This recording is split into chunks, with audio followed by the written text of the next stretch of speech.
سیاسی میدان کی ہر بڑی خبر سے آگاہ رہنے کے لیے ہمارے چینل آزاد سیاست کو سبسکرائب کریں اور بیل آئیکن کو پریس کریں۔ اسلام آباد کے اوورسیز کنونشن میں آرمی چیف کی تقریر کے بعد پی ٹی آئی چراغ ہے، خاص طور پر جن کو میں مفرور مسخرے کہتا ہوں وہ زیادہ چراغ ہیں، ان کی جو آڑیاں اور جاڑیاں ہیں وہ دیکھنے کے قابل ہے۔ یہ جو یوتھیائی مخلوق ہے ان کو بہت غصہ ہے کہ آرمی چیف نے یہ تقریر کیوں کی۔ بات یہ ہے کہ پاکستان کے کسی آرمی چیف کی یہ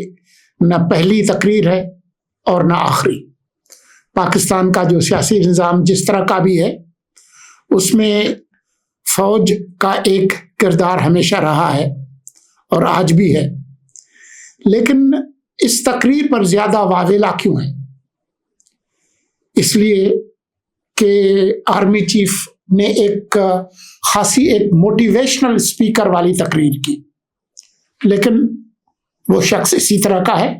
اور وہ ہمیشہ، ان لوگوں نے تو ابھی یہ تقریر سنی ہے لیکن مجھے تو یہ موقع ملا ہے کہ خود SIFC کی میٹنگز میں اور دوسری جگہوں پہ تو وہ کھل کے بولتے ہیں، لیکن کیونکہ پی ٹی آئی نے اور خاص طور پر عمران خان نے ان کو روکنے کی حتی الوسع کوشش کی اور ان کی تعیناتی کے بعد خاص طور پر 9 مئی کیا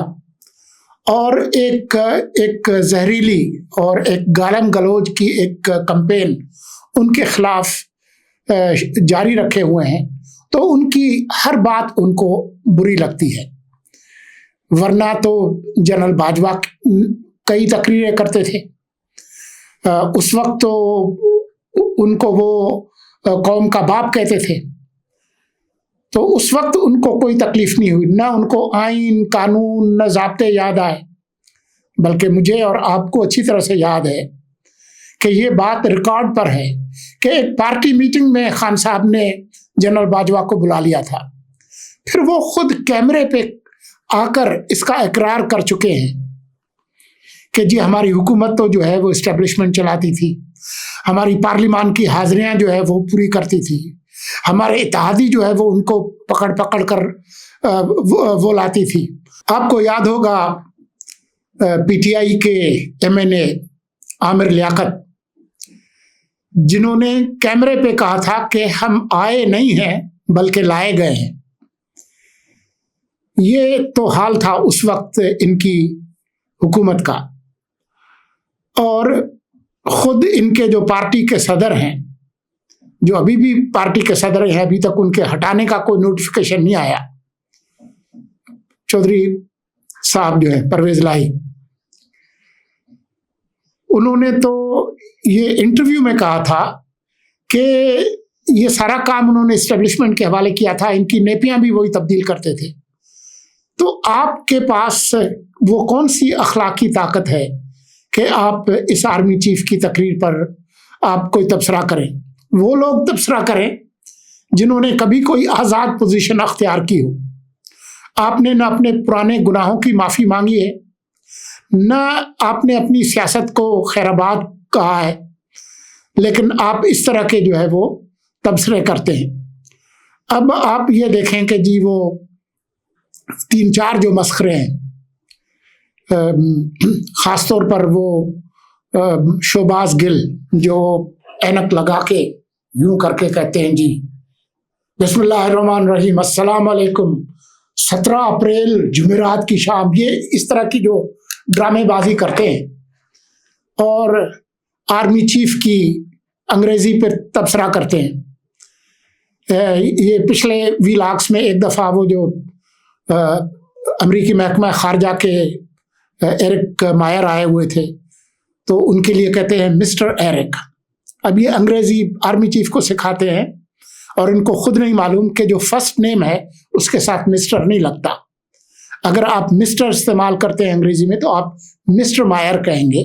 مسٹر ایرک کوئی نہیں ہوتا، یا تو آپ پورا نام لیں. تو اس طرح کے مفرور مسخرے جن میں یہ صاحب بھی شامل ہیں جو مرزا شہزاد اکبر، یہ بیٹھ کے اب تبرے کر رہے ہیں خود اپنی پارٹی کے جو لیڈرشپ ہے کہ جی آپ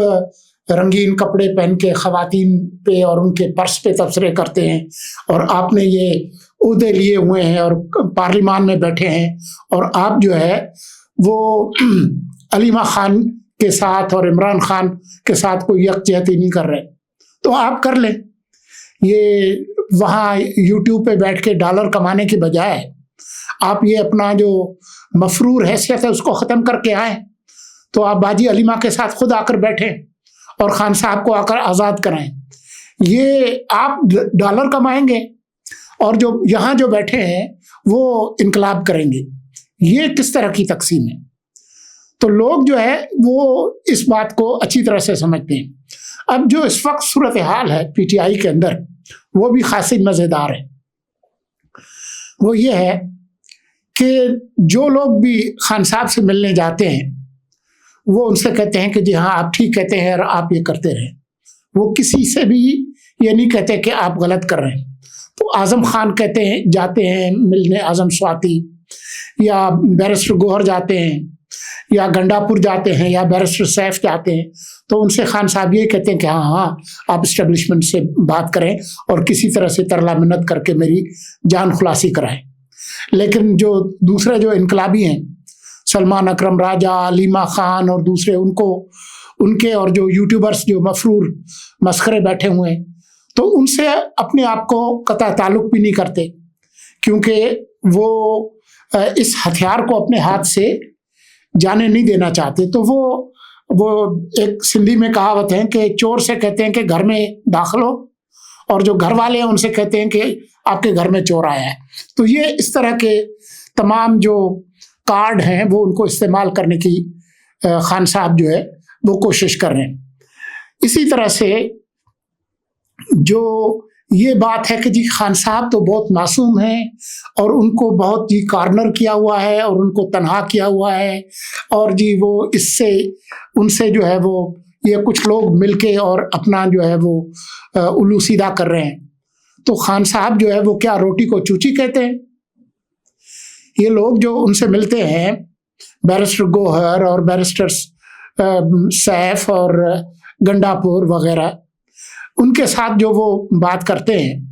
جن کو یہ مفرور مسخرے جو ہے وہ کہتے ہیں کہ یہ بکے ہوئے ہیں، تو خان صاحب پھر ان سے کیوں ملتے ہیں؟ خان صاحب اگر اتنے بڑے انقلابی ہیں تو ان کی سمجھ میں نہیں آ رہا. در حقیقت یہ خان صاحب خود یہ چاہتے ہیں کہ تمام گھوڑوں پر ہاتھ رکھا جائے اور جہاں سے بھی کوئی داؤ لگ جائے وہ جائے. اگر عوام لاکھوں کی تعداد میں نکل آئیں جو اب تک نہیں نکلے تو شاید اس سے ان کی بچت ہو جائے، اور اگر بیرسٹر سیف اور بیرسٹر گوہر اور گنڈاپور اور اعظم سواتی کا ترلا منت پروگرام چل جائے تو وہ بھی ٹھیک ہے. تو جو اصل جو حقیقت ہے پی ٹی آئی کی وہ یہ ہے کہ صاف چھپتے بھی نہیں اور سامنے آتے بھی نہیں. یہ اس طرح کی جو سیاست ہے وہ کرنے کی وہ کوشش کر رہے ہیں. جہاں تک وہ اتحاد اور بنانے کی بات تھی تو آپ سن چکے ہیں مولانا فضل الرحمان کے بیانات، تو وہ بیل جو ہے وہ منڈے چڑھنے والی ہے نہیں. تو یہ جو مفرور مسخروں کا جو پروگرام ہے اور خان صاحب کی جو یہ جو دوہری پالیسی ہے اور ادھر جو یہ جو ترلا منت پارٹی ہے، ان سب کے یہ جو ڈرامے بازیاں ہیں وہ اسی طرح سے چلتی رہیں گی. لیکن حقیقت جو زمینی حقیقت ہے وہ یہ ہے کہ اس جماعت کے اندر اس وقت جو دھڑے بندی ہے، نفاق ہے، مایوسی ہے، تنظیم نہ ہونے کی بات ہے، اور یہ اس طرح کی جو بات کرنا کہ انہوں نے سلمان اکرم راجہ سے کہہ دیا ہے کہ جی آپ پارٹی کو کلاس روم کی طرح سے نہ چلائیں، آپ اپنا حکم نہ چلائیں. تو سلمان اکرم راجہ کون سی نئی بات کر رہے ہیں؟